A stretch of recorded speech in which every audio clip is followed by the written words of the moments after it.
Happy Friday afternoon. A little late, but we're better late than never. Better late than never, Brenda. You know us. One hit wonder. All right, so we got our Jive for 25. This week is two of my favorites. First one being? Oh, Allium. Can I talk about this one, Brenda? Please do. I love Alliums. You guys, if you have not tried these new Alliums that we're growing, it's a must in the garden. We only have two varieties left. This is Millennium. This one is going to be a little shorter, about 12 inches. It'll have these globular purple blooms. Mine has been blooming for a long time. It's great for the pollinators. You deadhead it, good cut flower. You can. I haven't touched mine, and it's blooming like crazy. And also, mine's in a little bit of shade, so it likes it dry, but it can take a little bit of shade, obviously, but we recommend full sun. And then this one, I haven't tried this one yet, but I'm taking one home. This is Summer Beauty. So this one's going to be a little bit taller, about 12 to 24 inches, and it's going to be more of a lavender pink color, but they last a long time. They're deer resistant because they are in the onion family. Rabbit resistant. Rabbit resistant. Mine has divided, so my Millennium I bought 2 years ago, and it has spread so much that I'm actually going to divide it this fall. So these are great, fun, different additions to the perennial garden. Cannot recommend these enough. It's a great thing to plant around if you have some plants that the deer or the bunnies really like. Good it's a great idea. thing to put an edging around of alliums. This one's a little brighter purple, I'd say. Yep. That one's a little bit more of the lavender Yep. type. But great plants, super easy to grow. If, you know, I don't even, maybe too much water would be the only thing that would kill it. Yeah. Probably. Yeah, Right. but no, and I even have put them in containers, and they do well and come back. I So have that too, yeah. great plant. Come get an They're Allium. evergreen. Yeah, kind of. Mine Sort died of? back, Okay. sort of. Yeah, mine died back. But there, it's a great plant. Come get them before I take them all home. All right, the next one we have is Echinacea coneflowers. One of the favorites of gardeners. Blooms a very, very long time. One of the longest blooming perennials. Does great in containers. I've had some in containers for years. We have a couple different varieties that are budded up and blooming right now, or getting ready to bloom. This first one's Cheyenne Spirit, and this one is kind of interesting because it's sort of a jackpot with what color you're going to get, unless it's in bloom, because it does bloom some yellows, some oranges, some reds. It's a very, let me show you right there. So it has a little bit of a trio of colors there, and Kay has the Magnus. Magnus, which is the Big Daddy. Yeah, one of the originals, I think. Yep. So if you want that true purple coneflower, but this one gets a little bit taller, nice sturdy stem. And let's go back to this one. Plant like 3 to 5 of these, because then when you get that whole wash of different colors, it's really pretty. Right, and this one has a huge, huge flower head Yeah. and a huge seed head that the finches just absolutely love. You can leave them up all winter. The finches will be feeding on them. You'll pull into your driveway and you'll see the little birds Yep. flitting all around and stuff. And this one will spread quite a bit. If you want a self-seeder, this is Yep. one for you right Yep. here. I have this in my driveway. Hot, dry, Yep. lean soil. Green soil. Good drainage. They do not want to be wet in the winter. If you're losing a coneflower, chances are it's because it's too wet in the winter. Yep. Nope. Keep low on that fertilizer. There's not a whole lot of maintenance to it. Yeah. I mean, you can It's a cut it perfect back plant. in the spring. They self-seed. I use a lot of the seed heads. You can take those seed heads, use them on your succulent pumpkins for decorations in the fall. Yep. That works out well. Yep. And we got a couple others. We have the salsa red. Yeah. And a few of those, and we have a new crop that's out there, Kismet Yellow. It's not Yep. blooming yet. It's rooted in. It's a young crop, but it's still looking great for you. 25% till next Friday. Yep. Come get them. And as always, when you're planting, don't forget your Biotone, our favorite beneficial mycorrhiza product. It needs to touch the roots, won't burn. Great product. So always use that. And if your soil is a little on the poor side, you can always amend with the plant pleaser. This is composted bark and manure and a few other things added in. So this is a great addition to our soil here, which sometimes can be lacking. Right, it has some perlite in it, so it's going to help with that drainage Help a with little bit in drainage. wet areas. Help break up that clay. And one of the things we really, we sell a lot of, and we believe in this product, we've had good results. The allium, you don't really need this, but if you're doing the coneflowers, every once in a while, that new growth, the bunnies and I think even the deer go after and nibble it. So don't be afraid to spray it. It's not going to hurt the plant. And any other products. You're going to need this probably for your pansies this fall. We do have the granular one too, but the deer kind of like to pick them up out of the ground and just flip them around. Hey, I think that was my neighbor, Brenda. I don't know. I got to give him my number. I'm not going to need that guy to come by. We're going to the races. All right. All right. So now we're going to do a little walking tour, you guys. So bear with us. Let's mosey this way, Brenda. All right, we're going to show you some new things that we just brought out of our growing section. They're looking great, fresh new crops. We leave these out here. The next one we're leaving out all winter, so it's very cold hardy, doesn't mind that winter wetness. The great pollinator, and this might even bloom this year, even though most of the ones in our garden now are done blooming. This got potted up a little bit later, so chances are you'll get some good blooms on them. And some of the ones you brought out are blooming, that lavender one. Right, so this is the Monarda, the bee balm. Super easy to grow. Look how gorgeous they are. We have a lot of the bee series. We have the Bee Leave, the Bee Pretty, the Bee True. Yep. What else we got there, Kay? Bee Mary. So these are all pretty much shades of pink, dark and light, some a little bit more of a blue undertone. This is the Bee Pretty, that's a really sweet one. And we have some raspberry colored ones. Yep. And there's also Bee True is more raspberry. And we also have the sugar plum. That's on another table, and that's blooming, and that's my first purple one that I've seen. It's like a lavender color. Yeah, that lavender one, that is very pretty. I one love like that one. These, there's some shorter varieties. They do well in containers. I've had one in a container for a couple summers, and it does great. The also can handle wet, can handle being next to a river, a stream bed, which I'm sure some of you have that right now going on.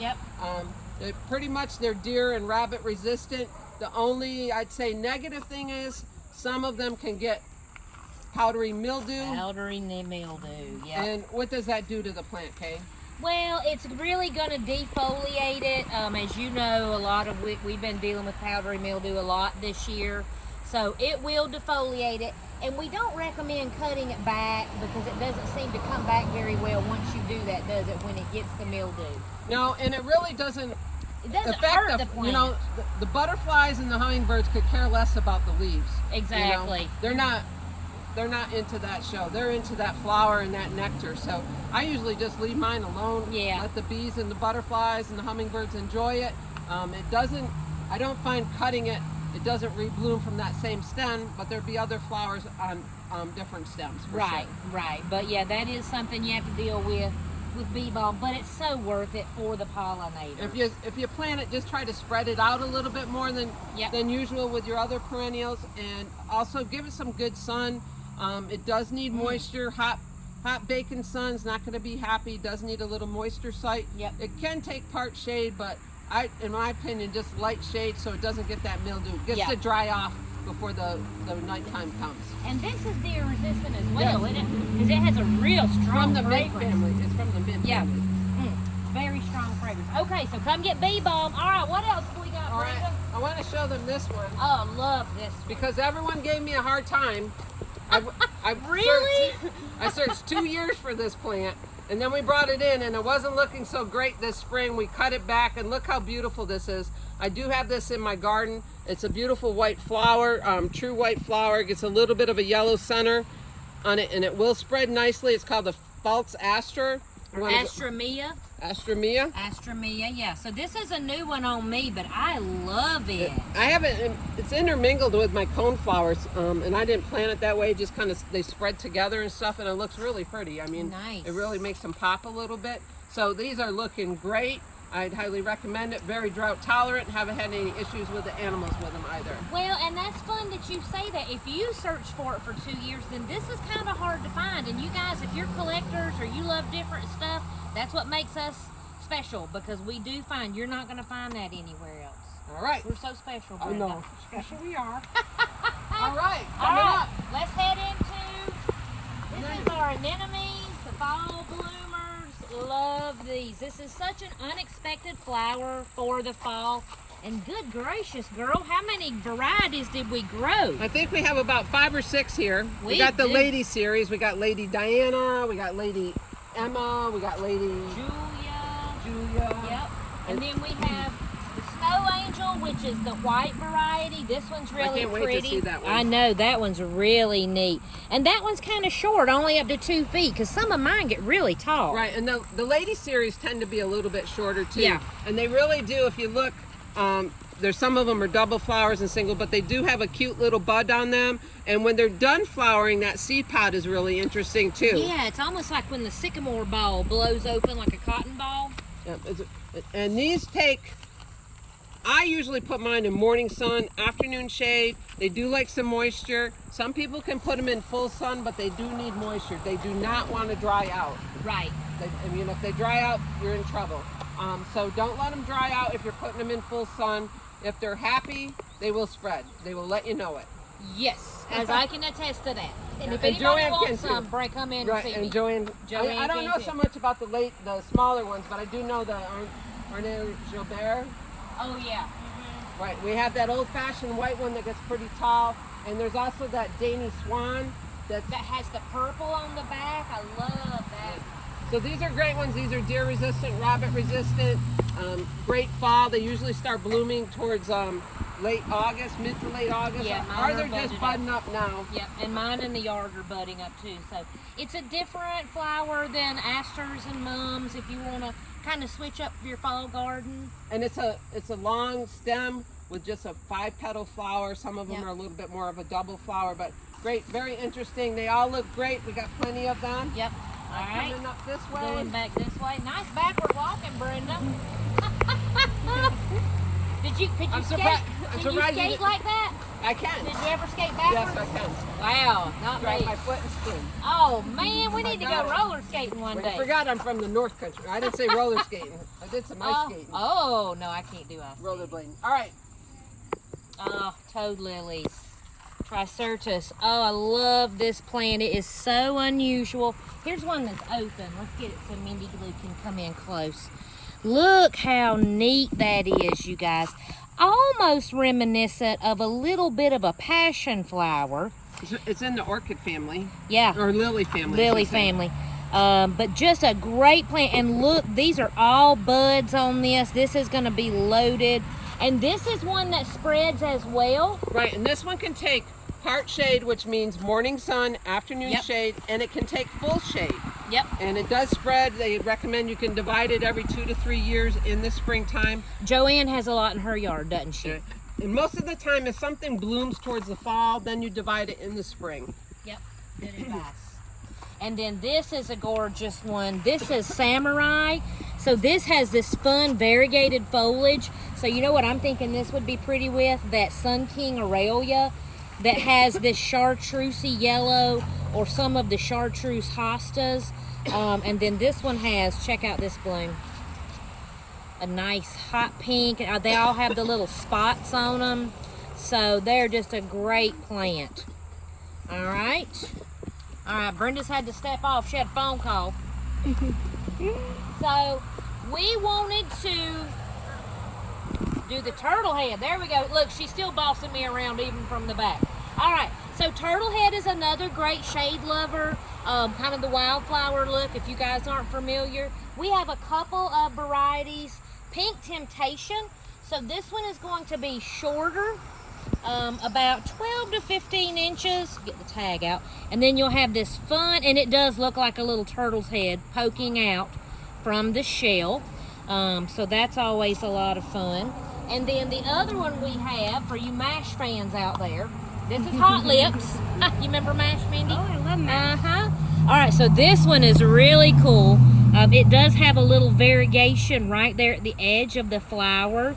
But now this one can get tall. This one up to about 3 feet, so be prepared for this one. All right. Well, I'm not sure. Brenda might have gotten waylaid in the building. So we did want to give a shout out to Christine because, hey, guess what? We're still here. We kept it standing for you. Didn't quite sell out like we wanted to, but we hope you've had a great vacation, and we can't wait to see you back. And the other shout out is for Susan O'Brien. She has been, here she comes, Brenda's running. All right, I gave a shout out to Christine. All right. I told her we kept the place going. But We're still holding up the fort. It's getting a little rough. We can't wait for you to get back. I know Brenda's ready. Good gracious. She's been our boss on duty, and Lord knows she knows how to boss. So we're ready for you to come back, too. I'm running out of orders. Did we shout out to Susan O'Brien? No, I was just fixing to say, Susan O'Brien at the gallery at Flat Rock. She is so sweet and watches us all the time and shares. And we have an announcement to make out. We're so excited. You know, the gallery at Flat Rock does the Art in Bloom exhibition, and it's where artists and florists pair together and kind of interpret their artwork in flowers. And Brenda and I are going to be participating this year. I know, if we don't strangle each other first. We've had ideas going everywhere. We're so excited. Every day we come in, we have another thought. I know, so we got to get it together, but we have a beautiful piece of art that we can't wait for you to see. We will have some information about this exhibition on our website, and you can also go to the gallery at Flat Rock and look at that. I think it's the first weekend in September.